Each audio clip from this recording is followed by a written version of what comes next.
How do you guys write your songs? Does one person go away and write the music and bring it to the band, or does someone show a riff or something in rehearsals and then a song just forms from that? Both. It can be either or, can't it? It goes in cycles. Like sometimes it'll be like one person's writing a lot of it and bringing it to the table, and then everyone sort of molds it, picking at the pieces and like changing the parts to suit everyone's playing style. I tend to be, if I've got something for you, I'll write sort of half a demo. Yeah. In terms of parts, I start to get writer's block, and then I'm thinking, okay, it's time to bring it into the studio. Then, with us having our own studio where we can all sort of come and work together with each other, it's very easy for us to like form and start growing ideas when one of us gets stuck down one path. I'm asking as an engineer, Matt. How many layers do you typically track and use for your screams, and what kind of layers do you usually track together, and how do you all stack them? Well, funny you should ask. If you can see on the screen here, these are all my mistakes.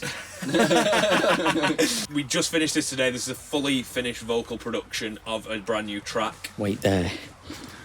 Typically on a standard vocal production, I'll do 2 layers of everything on every scream, so same thing twice. Then a couple of layers that we've learned work for my voice. Cameron does a lot of the vocal engineering with me. It's like a mid scream, which is like a and then a low scream, which is a we layer them together, and an example of that would be in the post-chorus verse of Shooting Thin Air. That's all that mid and low together. We tend to do like a mid, low, and a high together for like long screams. That tends to sound really full.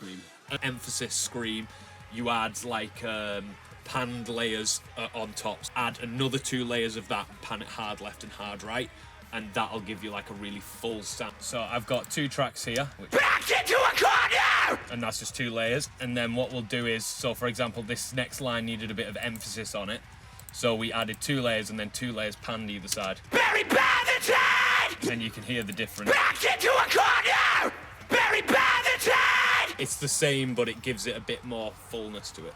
So I hope that helps. Can we be best friends? Yes, we can. How hard was it to learn how to do heavier vocals without hurting your throat?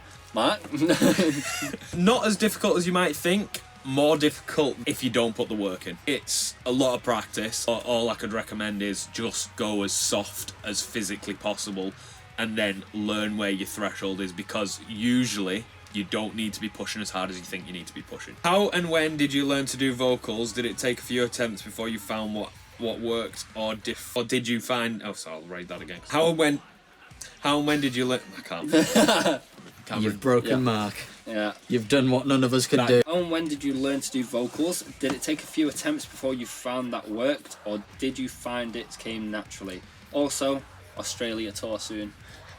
One day, gotta go to the Oz. We love to go to Australia. 100%. Vocals, it's always a journey. You're never at the destination with it. When I started learning, I had a lot of free time on my hands, and I would like literally lock myself away for hours and hours and hours and on end, keep practicing and keep practicing, keep practicing. I did feel like it did come quite naturally to me, but I feel like that's more because I was very driven to want to do it. If you've got the time and you can put the practice in, you can see progress within a couple of months, definitely. You've got to be consistent with it, because if you stop, start, you will fall out of it. You've got to build up that muscle memory to know how hard to push, how soft you can do things, and how to develop those sounds without it continuing to like damage your throat. How do you come up with your lyrics? Oh, good question. Well, I don't need the phone, I can read. No, I heard you. You can read. Well, I'd hope so if I'm writing lyrics.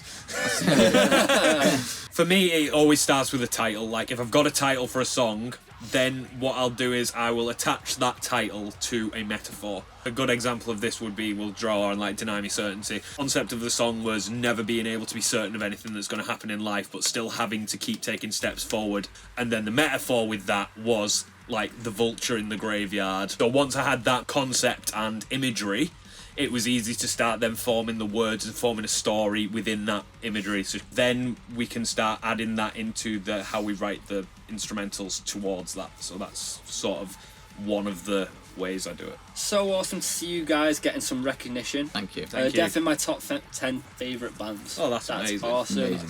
Thanks so much. What made you choose your name? Was there any other names that you guys considered? And then the other was, what promoted the band name and who came up with it? Prompted. So we've done a bit about... Prompted. What prompted the band name? Not promoted. Oh, prompted. Do you want me to restart? Yeah. What prompted the band name and who came up with it? So this is a bit of a story. The name was originally a song title from my first band.